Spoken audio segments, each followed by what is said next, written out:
एक ऐसा बैंक जो आरबीआई से रेगुलेटेड है, जिस पर लाखों लोगों का पैसा और भरोसा टिका है, उस बैंक के सीईओ को अचानक जीएसटी कानून के तहत जीएसटी अधिकारी गिरफ्तार कर लेते हैं। और चौंकाने वाली बात यह है कि गिरफ्तारी उस मामले में हुई है जो सीधा उनके बैंक से जुड़ा ही नहीं है। ये सब कुछ हुआ फिनो पेमेंट्स बैंक के एमडी और सीईओ ऋषि गुप्ता के साथ। शनिवार को जैसे ही उनकी गिरफ्तारी की खबर आई, पूरे बैंकिंग जगत और सोशल मीडिया पर हड़कंप मच गया। और अब मामला इतना बढ़ गया है कि खुद देश की वित्त मंत्री यानी कि निर्मला सीतारमण ने दखल देने की बात कही है। तो चलिए पूरा मामला क्या है बताते हैं आपको इस रिपोर्ट में। शनिवार को फिनो पेमेंट्स बैंक ने स्टॉक एक्सचेंज को एक जानकारी दी। बैंक ने बताया कि उनके एमडी और सीईओ ऋषि गुप्ता को सीजीएसटी और एसजीएसटी एक्ट की धारा 132 के तहत गिरफ्तार किया गया है। अब आप सोच रहे होंगे कि क्या बैंक ने टैक्स चोरी की है? जवाब है नहीं। बैंक ने साफ किया है कि ये जांच बैंक के बिजनेस पार्टनर्स या प्रोग्राम मैनेजर से जुड़ी है। ये वो लोग हैं जो बैंक के साथ मिलकर काम करते हैं।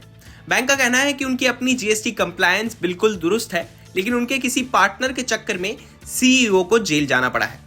बैंक के मुताबिक बैंक पूरी तरह जीएसटी नियमों का पालन करता है। कॉर्पोरेट गवर्नेंस और कंप्लायंस सिस्टम मजबूत है। बैंक और सीईओ का कथित गड़बड़ी से सीधा संबंध नहीं है। बैंक जांच एजेंसियों के साथ पूरा सहयोग कर रहा है और सबसे अहम, बैंक ने कहा है कि ग्राहकों और सेवाओं पर कोई असर नहीं पड़ेगा। यानी फिलहाल बैंक का काम सामान्य तरीके से चल रहा है। अब इस केस ने बड़ा मोड़ तब लिया जब इंडस्ट्री के ही वरिष्ठ व्यक्ति मोहनदास पाई ने इस गिरफ्तारी पर सवाल उठाए। उन्होंने सोशल मीडिया पर लिखा कि कैसे एक रेगुलेटेड बैंक के सीईओ को किसी बिजनेस पार्टनर के मामले में गिरफ्तार किया जा सकता है। उन्होंने इसे संभावित ओवररीच यानी अधिकारों के ज्यादा इस्तेमाल का मामला बताया और सीधे देश की वित्त मंत्री से हस्तक्षेप की मांग की। इसके जवाब में निर्मला सीतारमण ने जवाब दिया, thanks for sharing this, will check. यानी उन्होंने कहा कि वो इस मामले को देखेंगी। ये बयान इसलिए अहम है क्योंकि ये मामला अब सिर्फ एक बैंक तक सीमित नहीं रहा है, बल्कि जीएसटी कानून के इस्तेमाल पर भी सवाल उठने लगे हैं। सूत्रों के मुताबिक central board of indirect taxes and customs यानी सीबीआईसी अब पूरे मामले की समीक्षा कर सकता है। बताया जा रहा है कि वित्त मंत्रालय भी इस गिरफ्तारी पर डिटेल रिपोर्ट मांग सकता है, खासकर तब जब वित्त मंत्री निर्मला सीतारमण ने खुद इस मामले का संज्ञान लिया है।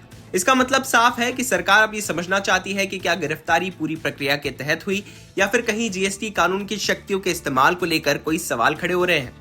यानी आने वाले दिनों में इस मामले पर सरकारी स्तर पर भी जांच और जवाबदेही तय हो सकती है। अब आपको थोड़ा जीएसटी कानून के बारे में भी बता देते हैं। जीएसटी कानून 2017 में लागू हुआ था, जिसका उद्देश्य पूरे देश में एक समान टैक्स सिस्टम बनाना था। लेकिन इस कानून के तहत टैक्स अधिकारियों को कुछ मजबूत अधिकार भी दिए गए। इनमें शामिल है, अगर अधिकारियों को लगता है कि बड़ा टैक्स फ्रॉड हुआ है तो वो जांच कर सकते हैं, संपत्ति जब्त कर सकते हैं और गिरफ्तारी भी कर सकते हैं। पिछले कुछ वर्षों में जीएसटी फ्रॉड के कई बड़े मामलों में हजारों करोड़ रुपए की टैक्स चोरी पकड़ी गई है। लेकिन इंडस्ट्री के कुछ लोगों का कहना है कि इन शक्तियों का इस्तेमाल संतुलित और सावधानी से होना चाहिए, खासकर जब मामला रेगुलेटेड संस्थानों और वरिष्ठ अधिकारियों से जुड़ा हो। अब आपको फिनो पेमेंट्स बैंक के बारे में बता देते हैं।